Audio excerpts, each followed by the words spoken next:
Much of the reporting about non-voters has been limited to sound bites containing quick negative comments about politicians or the government. In this program, we invite you to watch now. You'll hear plenty of criticisms of politicians and government, but you'll also see who these non-voters are. You'll meet their spouses and children.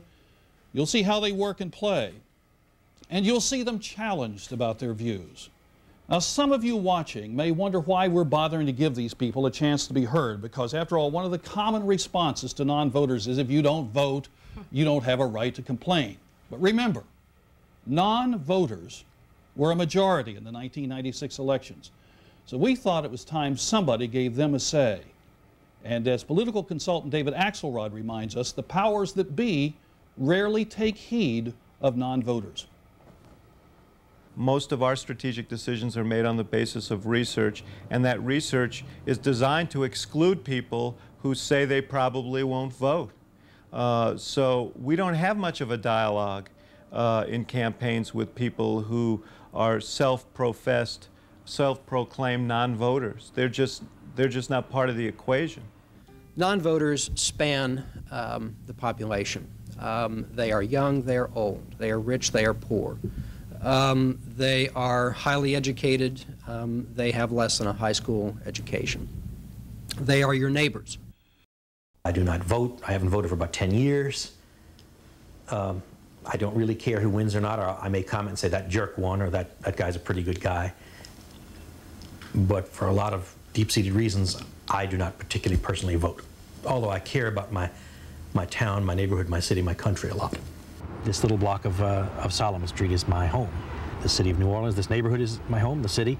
I mean the whole country and the whole world, but I can say hello William in the morning to the guy across the street and he'll smile. Why? Because he knows me. It's a sad day if we can't do that. Originally I thought that I was making a statement by living in the inner city, and that this is where I could do my grassroots work. The inner city culture has progressively gone down. The violence has gone up. The death rate in New Orleans is horrendous. And you have mothers who are my children's age. You know, my oldest girl is getting to be about that age. It's a scary place to live in the city. And my children pick that up from me, because we have to be aware. I have to look out the door before I go out. I want my children to see poor people, drunks, fat people, old people, broken down homes. And still, what I've done is try to send them to the very best possible school they could, so they get the best of both worlds. It may not be a perfect solution, but it's really the one we chose. Did they go to public school? No, sadly. I would love it if they could go to this school here and get a good education. They can't. They have to go to St. Andrew's Episcopal School, which is I'll use the word, an elite institution. Very small, 20 kids, 23 kids per class. Everyone there expects their children to be the pinnacle of success. Well, he has an opinion about everything. You know, if you're willing to listen, he'll tell you what he thinks about it. And it's not off the cuff. It's something that he's thought about. Can you think of any person who you would vote for president? Oh, you mean just for, if I could vote for someone for president? Yeah. I'd vote for my kid's 5th grade teacher, Miss Shelley Whitkin. I'd vote for a teacher. Those who teach my children are the most important people in my life, just about. And it should be that way for everyone's children. Far and away, the most important thing in my life is to raise my children to be loving, intelligent, generous people.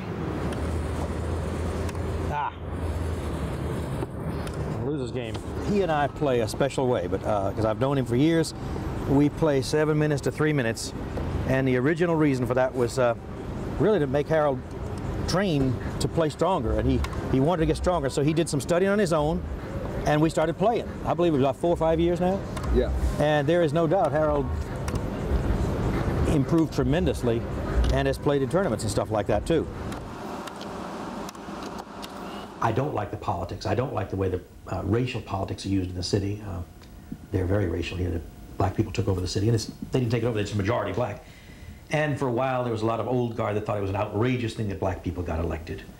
And it doesn't particularly bother me at all. I think the mayor is the best mayor I've seen. I really do like him. He's about 38 years old. I don't know very many, although I've met a few, usually in the smaller offices, that are doing public service where they really feel they have a sacred trust. The higher the office generally, the more pompous and worthless they are. I think you're very, very strong and clear on your national commentary. But you seem like a serious local citizen. And how can you possibly not vote locally? I probably could, and I guess to a degree, John, you're just pointing out that to a degree, I guess it's laziness. I could register and then go and vote for some and not others. I could do that.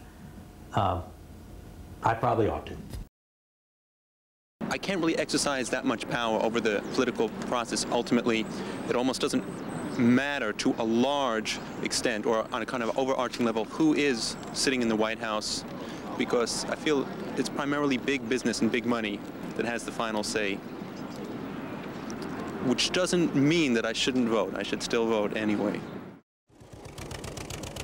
I never decided not to vote. I just never decided to vote.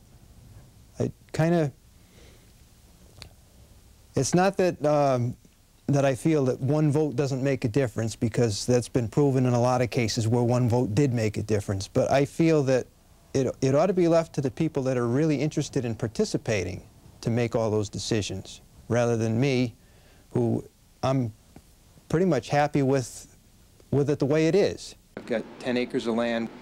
The deed says 10 acres more or less. I think it's less. There's 3 different species there. Well, they all have names. The 3 brown ducks are called Huey, Dewey, and Lucille. The black and white ones, those are mongrel ducks. And they're both named Ralph because we couldn't tell them apart. They say you don't own a piece of land, you just use it, you just borrow it for a while.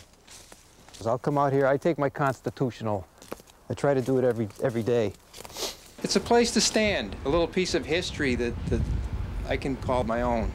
I'm not protesting anything. Like I said, I think the system works pretty good. And if I didn't like the way the system worked, I'd probably be out there doing something about it. When I belong to a small club and they don't do something that somebody doesn't want to do anything, I'll do it, because I feel like I'm immediately going to make a difference. But in this case, I don't feel that myself is going to make any difference. That they're going to make their promises before Election Day, and they're going to forget about them after Election Day.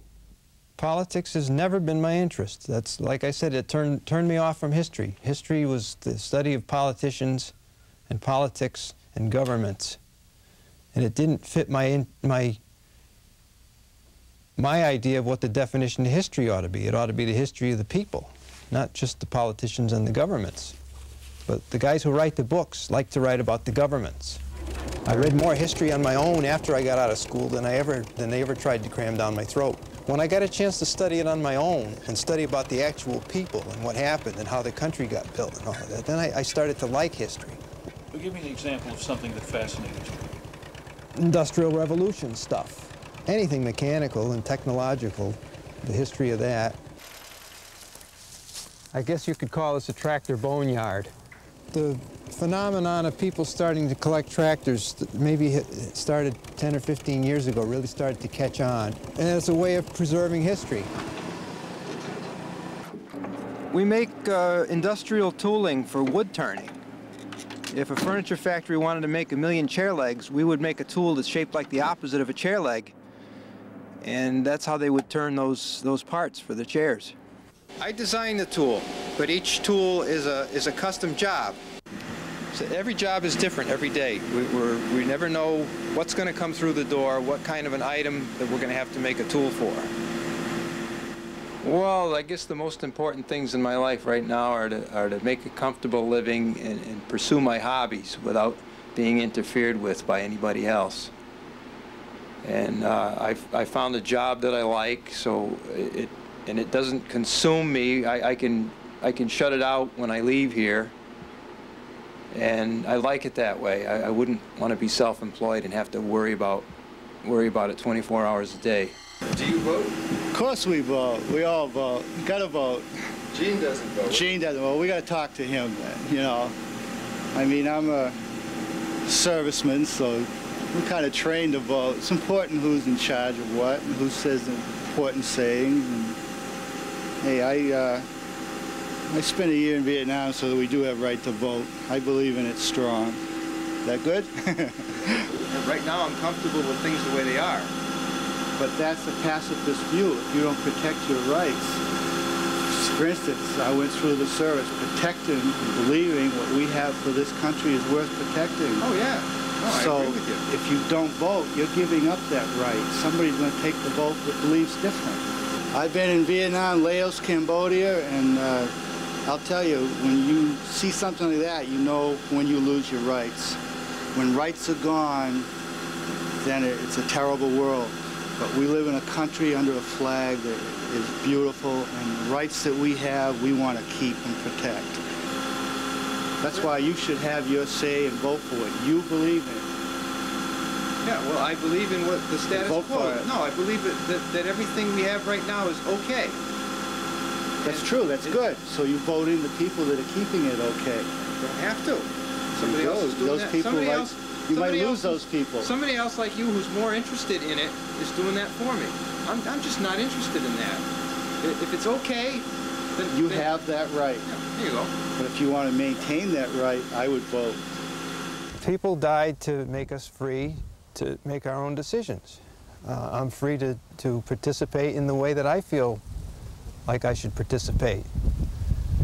And my way of participating is to give back some of what I learned during my life and to be a good neighbor to the people around me. I don't feel that I need to do any more than that. Those Americans who didn't vote may not have known it, but they had a champion. Comedian George Carlin. Because I believe if you vote, you have no right to complain.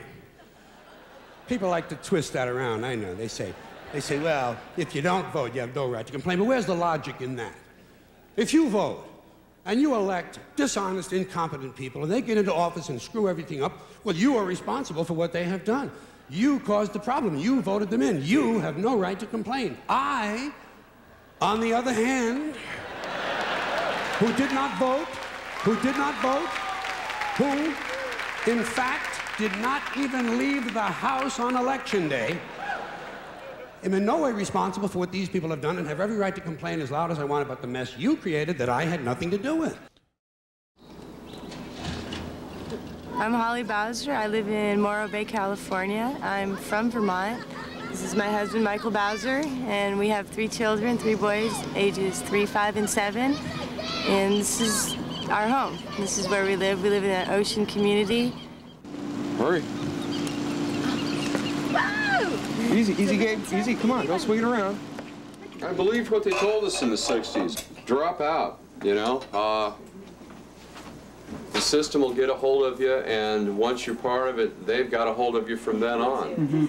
And I don't want to know. I don't want them to know where I am. I don't register to vote because they get an awful lot of mailing lists and stuff like that off those voter registration lists. And I don't want to be a part of it. Yeah. I really don't. I really don't think my votes count.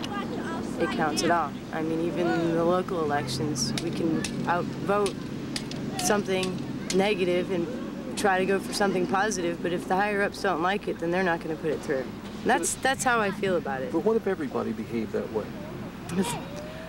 They do? They pretty much do. If a president was to come to me and say, look, I'm going to line my pockets, I'm going to line my friends' pockets, I'm going to take care of everybody I know, but in the process, I'm going to give you good schools, I'm going to give you less interference, I'm going to give you good clean drugs, I'm going to give you good highways, I'm going to give you a butt-out kind of government, I'd vote for him.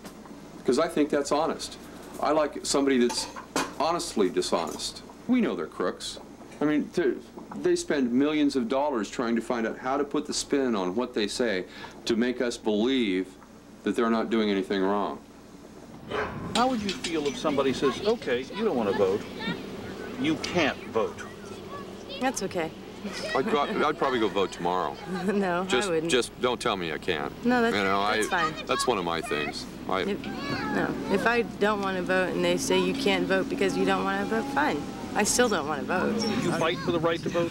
Sure. Just to be. Just the same way I would, you know, fight for the right to smoke a joint when I want to, or fight for the right to go have a drink if I want to, or buy a gallon of gas, or smoke in a restaurant, or smoke in a restaurant, or buy a gun. It doesn't matter. How many I don't people think the government has the right to tell me no. How do you survive economically?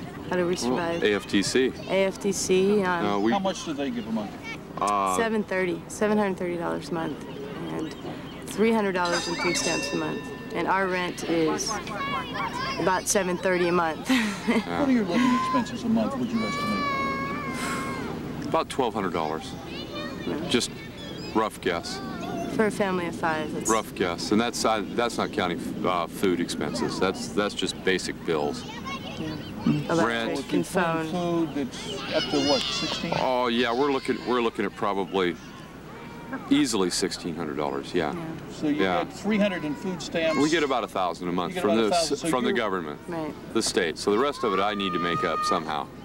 All of them are millionaires.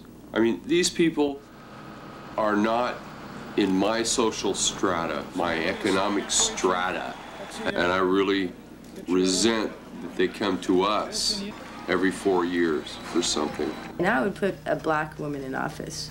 And you would put a black woman in office? I certainly would. Why? Instead, I think that it would matter a lot more than having a white male that's 60-something years old.